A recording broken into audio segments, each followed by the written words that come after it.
Hey, it's Ashley, the Boot Babe, and I am so excited to take you on a journey today. We're going to hear from Codee Lee, but first I wanted to let you know if you are interested in creating a group trip with your girlfriends to get cowgirl boots, Western outfits, ride horses, go to Jackson Hole, Wyoming, maybe visit Zion National Park. Who knows what you want to do? I just know if you want to take a trip with your girlfriends, make sure you email the Boot Babes can help you plan any adventure from one day to as many days as you'd like. I have been all over the United States and the globe with women learning about cowboy boots, Western traditions, from chuck wagon cooking to hunting to outdoor experiences, fishing. If you want to be inside shopping, you need a cowboy hat. Whatever you need, the Boot Babes are here to help you. So if you are listening to this and you're like, oh my gosh, we have to go, this is the girls' trip I've been looking for, email thebootbabes@gmail.com. We'll talk to you soon. Enjoy the episode. Hey, it's Ashley, and we are live on Western Fashion Behind the Scenes with the one and only Codee Lee. I've been following this woman for a while now, and she's making incredible music. Welcome, Codee. Hi, thank you. Thanks for having me. You're so welcome. Tell me a little bit about where your life is at right now and what you're doing. Life is crazy right now. I just got done working at the NFR, and so I'm still transitioning back into normal life, but I am doing music. I sing the National Anthem at rodeos. So that's going to be starting up here soon. I'm launching my jewelry line, and I'm also working with the manufacturer and doing lashes, and I'm a mom. It's a lot. So you're from Utah. Yeah, so I've been in Utah since I was 12. I was born in Vegas, and then I moved to Southern Utah into Cedar City. And then after I graduated, I moved out of Cedar and came to St. George and Hurricane. So I've been here. I count Utah as home. I am curious, how did you get started in the Western world? Did you grow up with horses? My childhood is a little bit crazy. I actually did not get the opportunity until I was about 10 years old. And then more craziness happened. But as soon as I moved to Utah, I was full on board with horses. I worked out on a ranch for a little bit with other people. My mom actually was the one who got me there. She had horses and life happened. And so I've just been figuring life out and trying to start that up on my own and get my own horses going. And I'm constantly learning. I love going to rodeos, and it really has impacted my life. Yeah. So you have a little boy. Yes. Yep. Yes. Tell me Little about this journey. He'll be 5 this February. Crazy journey. He definitely was just like my little miracle. He honestly, without getting too emotional, he honestly saved me. I really felt like I just didn't have too much of a purpose and I was all over the place. And once he was born, that completely changed things for me. He's my best friend. Honestly, he's really all I have. And so I've clung to him and we're just each other's rock. And so it definitely changed me as a person in a very good way, and it's changed my outlook on life a lot. So I'm extremely grateful, and I wouldn't be where I am today without him, and I can honestly say that. So Well, it's so sweet. So what was life like? Tell me a little bit about the journey because there's so many single moms actually that listen to this podcast, right? Western Fashion Behind the Scenes has families, moms and dads, single moms, single dads. It has all these things. So what is some advice you'd give to someone who's going through figuring out, oh my gosh, I'm going to have a kid? honestly, I just had to get to the point where I just let go. And not that I like to have control, but I like to have things very planned out, and just kind of threw me for a loop. And instead of fighting it, I just had to go with it. I survived a lot.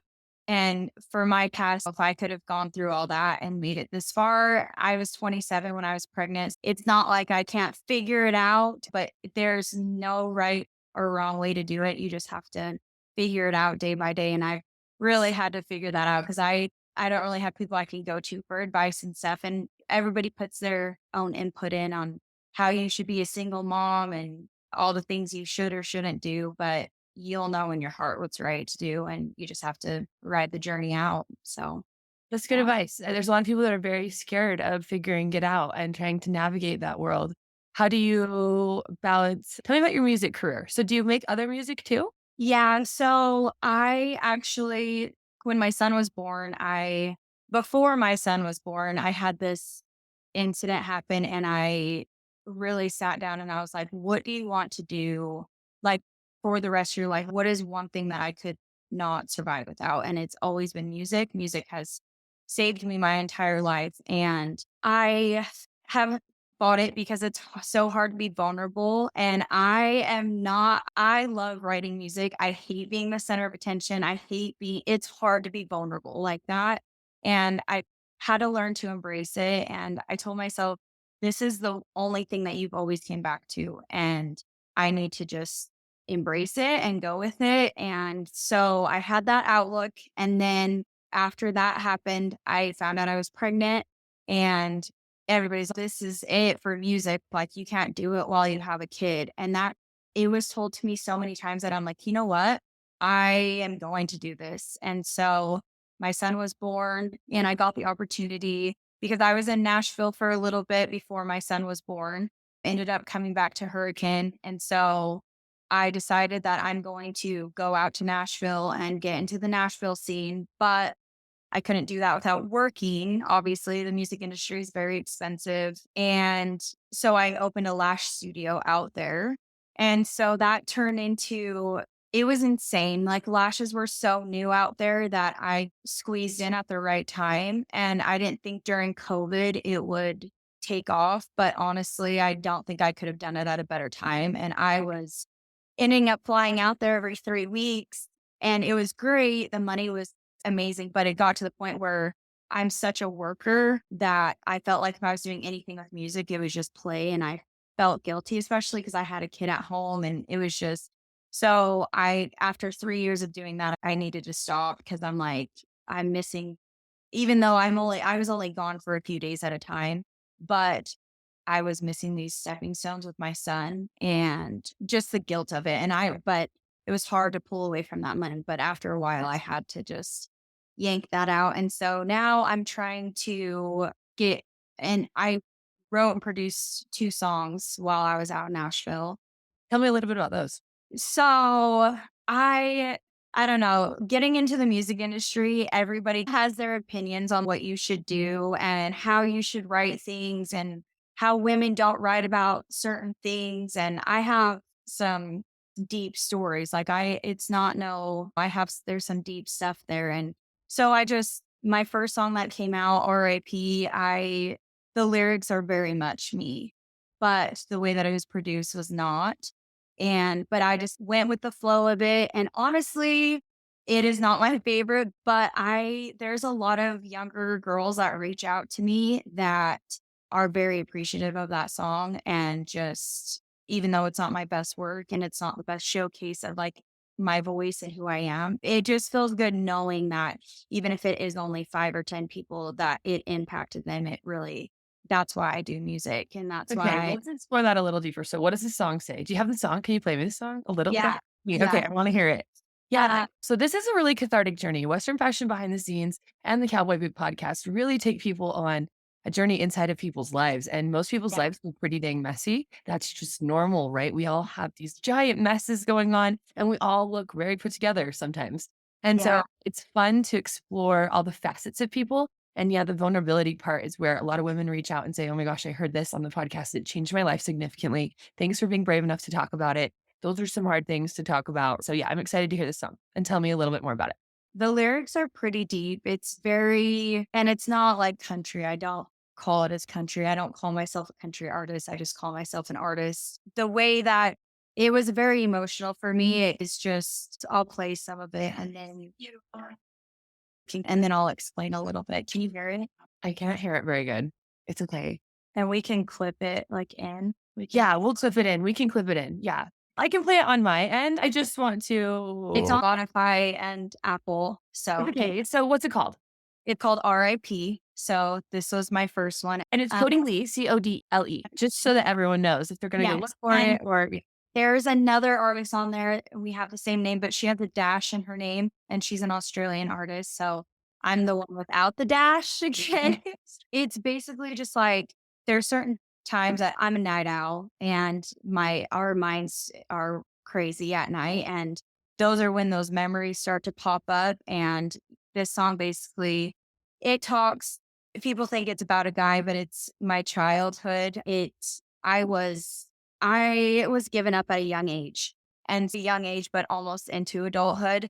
And so the song is basically just telling myself I can let go of that. And my mom is only in my memories when I'm at certain parts of my mind are wandering at night. And it's just rest in peace to the both of us. Just kind of, you were not good, but I have to just let it go and understand that. And because it was my first song, and like I said, it's so hard to be vulnerable. That song was just basically, you know what? I can be vulnerable because I know there's people out there who have been through, if not worse, things that I have. And it's part of our life. It is what it is. And that was just me being like, I can do this. And if I want to write on it, I'm going to. And you're just going to, it is what it is. So you put it So, out there to the world, right? So that they could yeah, receive it, because that's the hardest part. Is like, how do I get it out and get it done? And then I can refine that process later. yeah. So a lot of people have adoption stories. Tell me a little bit more about this. How old were you when things happened? Growing up in Vegas, and I'm still learning things. I'm finding out some things from when I was younger still, but it mostly was me and my mom growing up, and she was always in these different relationships, and it was just what I thought was normal. I was not the kid. I was in a very bad neighborhood. I was taking buses with my mom. I was getting dropped off at trailer houses. Like, it was very different, but for me, I thought that was normal. Literally one day my mom just picked me up from school and said, and we'd visited Utah quite often, but she just picked me up and said, "We're moving to Cedar City, Utah." And had heard of Cedar, but not really. Like, we went to Duck Creek all the time. And so that's how I knew about it, and never an explanation. To this day, I still don't know why. So she picked up me, and then she picked up my brother, and we moved to Utah. And as soon as we moved here, that's when she bought her horse. And so I spent a lot of time with her horse, and where we stalled, there was this old man out there, and he taught me the cowboy way of life, and that's really when I, like, got hands-on. So that was my little, like, escape way. So we moved to Utah, and she brought the husband that she had was with in Vegas, and things just took even worse of a toll. CPS was at my house and school all the time. Like, it was just I was getting dropped off at youth homes, and I, again, never understood it. Like, I wasn't getting in trouble at school. I wasn't it just it went I don't know. So It sounds like, well, I'll tell you this, is a lot of people can relate to this, right? The confusion of being a child, not understanding what's going on, combined with yeah, the confusion of being an adult when you're trying to figure it out is yeah, really challenging. Our yeah, minds are not set up to be our friend. They're set up to keep us safe. So yeah, when we have a lot of trauma or things that happen, right? Usually cowboy boots bring us back to our center. It's a really yeah. weird deal Oh, because I that 100 somehow cowboy boots have led you to becoming more grounded and trying to understand that maybe nobody knows what's going on here. No, that's and that old man out there, he gave me my first pair of cowboy boots, and I just it has changed my life. Like, the connection I have with these horses, like, it's something I've never experienced. I've never had that kind of connection with my own family. So getting that, it's just something that I've always craved, and the lifestyle and how humbling it is, and just being connected with land, like, it just is so empowering for me, and it really truly has saved me. So I would say it's nurturing. So I yeah, would say that Mother Earth is the greatest nurturer of all, and I that we have taken that for granted as a society for a long time. I don't, I know a lot of women don't. And as you get more connected to that. So do you have yeah. horses now? You have some horses. No. You're around horses though. Yeah, yeah. I have a few friends that they let me just go and do my thing, and I can ride when I can, and it's harder with my little boy. That's what I'm working towards right now. I'm really busting so that I can get us a horse, and he's doing mutton busting at rodeos a little bit. And so I'm like, I every day when I get off work, I'm like, I just wish I could go ride right now. I just need to get that out. And yeah, that's what we're working on right now. I have a arena right up the street from my house. So I'm like, I technically don't need land right now. I just need there's salt back there. I just need to get my horse and get that going. So I'm excited. It's just I don't know. Every time I'm like ready, something happens and it's just like telling me it's not your time. And I'm just like I said, riding with it because whoever's out there, whatever's out there knows when the time is. And I just feel like this is my year. Okay, so this is your year. Tell me about a few things that you have lined up, and let's talk about your jewelry. How'd you get into jewelry? What's going on with that? So I started like a Western boutique online a couple years ago. And I did not have enough creative control on it. And I got to a point that I did not want to sell the same stuff that everybody is selling. And I wasn't able to put my own twist into it. I love these pants, but I would add this and this to it. So it was really hard for me. And so I have always been a jewelry freak and I've always wanted to learn how to silversmith. And last year I tossed the idea back and forth a lot. And then I got to a point that I was like, before I start on that process, I want to know the history. I want to know, like, it's not jewelry is such a statement, and so are clothes. For me, it is such a huge statement. It's the only way I can show people who I am. And I love that. Same with music, like, it just goes hand in hand. So I'm like, where could I have more creative control? And I'm like, I jewelry. But there's so much I wanna learn the history about it and what turquoise means, not just, "Oh, this piece looks good." There's so much behind it that it fascinates me. So, I decided that I wanted to start my own line, and I'm like, "Where how am I gonna get started?" And then one day, I was on Instagram, and there's a wholesaler here in town, and they said that they were hiring. And I was like, we'll just see, cause I have my own lash business. So like I had days that I could move around to squeeze it in or whatever. And 2 weeks later, the post had got posted up again. And I'm like, you know what? I'm just going to do it. So I applied and I got the job instantly. And so I have been learning. I've been so hands on and I've been learning so much. And I'm like, I could have learned for free, but now I'm getting paid to learn. And then I am able to design my own pieces and work with these silversmiths and the native community and actually learn and not just sell a piece of jewelry. It's art. It really is true art. And same as music, I feel like they go hand in hand because it's ways that you can truly express yourself and do it differently than everyone. So I love it. And I'm so excited. I love this. Okay, I would say it's very nurturing. So this is interesting concept and theme that you have going on, right? How do you Yeah. nurture yourself when you didn't get that nurture that you Yeah. wanted? And I have gone through this process. I think every single woman and man goes through this process of how do I love myself and nurture myself into being the person that I want to be? Because there's no good role models sometimes. There just Yeah. aren't. It's hard to find mentors that you can really trust in, right? So it's rare that you find one that changes your life radically. Yeah. I love this story of your cowboy boots. The gentleman, is he still alive? Do you know him? No, so after my mom actually ended up giving me up to the state when the process started when I was 14, and it didn't finalize until I was 16, so I was not able to keep in contact with him, but I think about him so much. He taught me how to drive, like, it was just I don't know, I think about him a lot because and I doubt he's still with us. He was pretty up there in age, but after him, I got to meet my mom worked out with on a ranch out in Canary with Garth and Jerry Frainer, and she did housekeeping for them. And so I went out and they taught me how to saddle a horse. They taught me like everything. Like we moved cattle. Like it was so amazing. And I was so young at the age that if I had the opportunity now, that's why I'm always looking for, yeah, I'm not the best, but I am so willing to learn because I don't know. I just feel so free doing it. So just these opportunities that have always came in my direction has just truly made me the person that I am. So yeah. So it's just This is an interesting story. So we're like weaving in these two stories I because know they're I'm really sorry. your creative art, right? This is your art. This is your life. You live through your creative passion, and that is how you share with the world your gifts.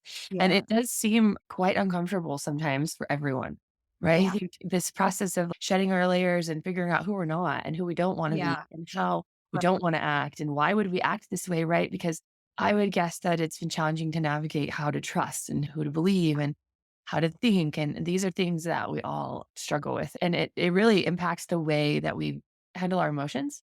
I'm Yeah. really proud of you because I feel like you've done an amazing thing with having not so amazing things. And sometimes that happens, right? Bad things lead to good things. Yeah. And sounds like you're having good things now. So tell me about the jewelry that you've been creating. Is the one thing you have on is the piece you have on? Not this one. I'm falling in love with Golden Hills turquoise. I'm obsessed with it and learning. There's so much that I've learned about it, but I do have some rings being made. I have a couple bolos that I helped design that have Golden Hills and Moonstone. And it's exciting because I like being hands on, and the manufacturer that I work for, they work with so many different tribes. And it's nice to see the creativity from each designer and their art that they create. And if I can pick the pieces that speak to me and put that all onto something so people can see that, because I won't just sell anything. If it doesn't resonate with me, if it doesn't feel like it's, and I know that sounds crazy, but I tell people when they come in shopping for the rings, like, your jewelry picks you. You'll know once you put that piece on, and people think that's crazy, but I feel like it just is a part of us. And like I said, it just showcases us for who we truly are. And that's why I just want to condense that all into, for me. And if people want to buy it, they do. If not, because my style isn't for everyone. I get that, but I don't want to just sell anything. I want to sell something that speaks me. So, yeah. Tell me about your hat. Yes. Oh, this is from Western Vogue Boutique. I am obsessed with this hat. I seriously have such a hard time ever taking it off. I love black. I just love the color black. And so I wear this with everything. For those of you listening, this hat is a black trucker cap and it has a feather, like, Head. like a feather spread on it with a turquoise dot in the middle. So Yep. jump on the YouTube and look at the Western Fashion Behind the It Scenes podcast so you can see is it if you want to see so it. cute. But I is love it Western Vogue brand? Western Vogue Boutique. But is that the brand that it Yes. is? Yeah, that's who sold it. So I pretty sure because they had two other different styles. But yeah, this is the website there was one that I wanted, and it was Birdie, I think is the brand. And they're always sold out. So I never should get a chance to do it. So I was lucky enough to even get this one from Western Vogue. I love it. I wear it with everything all the time. So It's so cute. So what advice would you give to women who are listening to this and they're like, "Whoa, I want to get out of my 9 to 5 job. I don't know what to do right now. I want to do something different and express my creativity. I don't know what to do." Where do they start? don't be scared. It is a scary thing. With that 9 to 5, it's nice because it's consistent and you know that it's gonna be there. And it's scary but you just have to do it. You have to just set goals. Like, don't it's so easy to look at the big, huge picture. You just have to start at step one. And I've learned that through even my music career. I'm not one to be on stage and perform. And I said, where can I start? What is the one thing that I know that I have 100% control over? And that's why I started doing the national anthem at rodeos, because if I can do that, song is hard. If you can do that, then I am able to overcome and be more comfortable. You just have to start somewhere. Yeah, one day I would love to be singing on stage. It scares me, but then I'm like, you have control when you're singing at the rodeo, and it really just feels good to have that little bit of control. And so you just have to start one step at a time, and it is scary, but you just got to do it. If you're miserable in your job, it's not going to be worth it. I honestly even had to cut back on lashes because I've been doing them for 10 years and I didn't want to hate doing them. And I was getting to a point, it was so mentally draining for me that I had to scale back and cut quite a few clients off just so I can get my mental state back into tact. And sometimes you just got to do it. But if you hate going to your job every day, it will affect you forever. It's not worth it. And it's scary, but you just have to start somewhere. Start with those 50 views, because those 50 views will turn into 50,000 views. You have to start somewhere. So, That's really good advice. I am so grateful. You are amazing. You have a story that deserves to be told to the whole wide world. So maybe one day you'll be part of this amazing book that I'm putting together about women who have changed the face of the earth because of the way that they operate. Because if you come from something that's hard and you make something that's beautiful, that says something about you, right? That says something about who you are as a human. So Where can people find your jewelry? So right now, my website is in being made right now. So on 2/2/24, it will be up and launched. I'm so excited. So right now, my Instagram page is the Desert Bandit. I have it tagged in my bio on my music page, the Codee Lee Music. And I do little sales on my story if people catch it, but I will have the website completely launched on 2/2. Hey, well, we're excited. And then if they want to find your music, it's Codele, not the Yes, dash. yes, no. And that's on everywhere. So yeah, it's out there and my I have more coming and it's gonna be me. So I'm excited. Okay, we'll catch up with you when you have more coming and we'll have to see. I want to though. I'm really trying to get my music going because I really want to do more rodeos this year. My We're goaling for Cheyenne Frontier Days to make that one. And so just that's my big step. But I'm really want to get more into content creating this year and just being more out of my comfort zone. So I think Okay, I think it's gonna be really good. So I do too. And if someone wants to work with you on content creation or if they had a brand and they needed some showcasing, wow. reach Yeah, out. I still run most of my own Instagram. And so reach out. You're awesome. Thanks for being here today, Cody. I really appreciate it. This is Ashley on Western Fashion Behind the Scenes. It's always cool to wear cowboy boots. And today we heard from the Codee Lee. She is a musician that lives in Utah and she's changing the way that we do life in the jewelry business. I'm excited. If you like this podcast, please go share it with your friends. And remember, it's always a good time to wear cowboy boots.